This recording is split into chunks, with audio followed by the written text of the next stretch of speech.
Hello and welcome to my sewing room. My name is Melissa and I am so glad that you have decided to take a minute out of your busy life and spend some time with me. What I'm working on this week. Tomorrow I have a really long road trip and I'm going to start a new knitting project. I'm going to take a reprieve from knitting socks. Last year was my daughter's wedding, and so she ordered shawls. It was a November wedding, so she wanted like the knit with it too. So she ordered a shawl for her, and then I made one for me, and one for my mom, and one for the officiant, and 2 for the flower girls. So that is 6 shawls. And I do enjoy complicated knitting and knitting with like lace stitches and more complicated and more advanced patterns.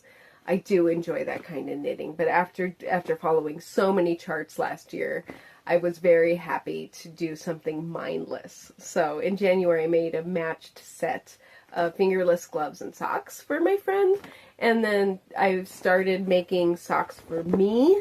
I have not been knitting socks because it's hot, and I knit this pair. The ends need to be woven in, and I'm going to make as many pairs of socks as I can out of this yarn. I have not done any more knitting on this sock because, like I said, having it be 90 degrees and working with wool sock yarn, just not on my radar. So I will finish these. I will finish this. I will use up all that yarn and make as many pairs as I can, but I need a break for that. So tomorrow when I do my road trip, I want to have a knitting project to do because I do enjoy having knitting when I'm in a car. And so I have this really gorgeous, it's just an acrylic yarn, but it's very pretty. And so it's special because I think it's very nice. I'm going to knit my husband a hat. And so next week I will show you, this is getting cast on. I will show you and just give you the pattern of what I'm doing. And then tomorrow, in that road trip, I get to see my auntie tomorrow. I get to see my auntie, so I'm so excited. I have a little gift for her. I do enjoy making these in batches, and I like having little gifts. Like if I need a quick gift, I love making these little pot holders. I have 2 of them, and these are the last 2 from the batch that I made. It's just nice having something small and handmade, ready to go, ready to hand out on a dime. So these are actually 2 of my favorites, and I'll show you a couple more that I gave a neighbor as a housewarming gift. But anyway, here's the back. I did free motion quilting. And this one, I just realized that my auntie is an accomplished quilter.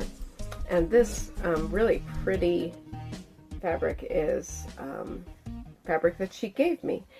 Okay, so I also have 3 videos that I uploaded last week on a shooting star quilt, so I'll let you go watch those in its entirety if you find any of these interesting. I interrupt this broadcast to present an abbreviated overview of what I'm babbling about now. In video number 1, we plan the layout for a shooting star quilt.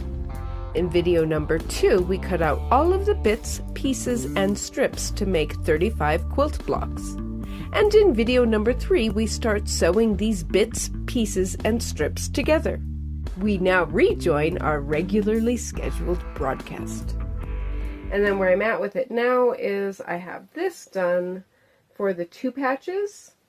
So these strips are all sewn together.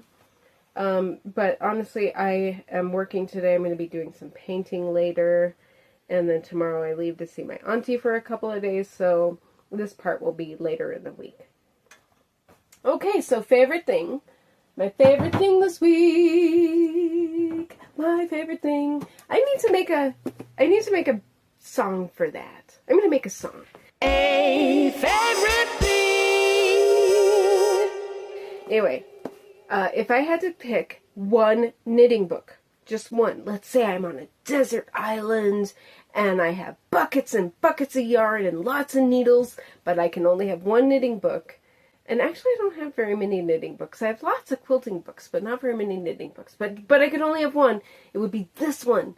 And I have used this. This is, oh my gosh, I've had this since like 2013, something like that. So, and I've used it and used it and used it. The binding fell off, so I rebound it with some cardstock and upholstery fabric and tacky glue. And I realized today when I pulled this out that it says "itting itches." I don't know what itting is, but apparently it itches. So this is a fantastic book. Really, what it really says is, yeah, that makes more sense. Knitting stitches.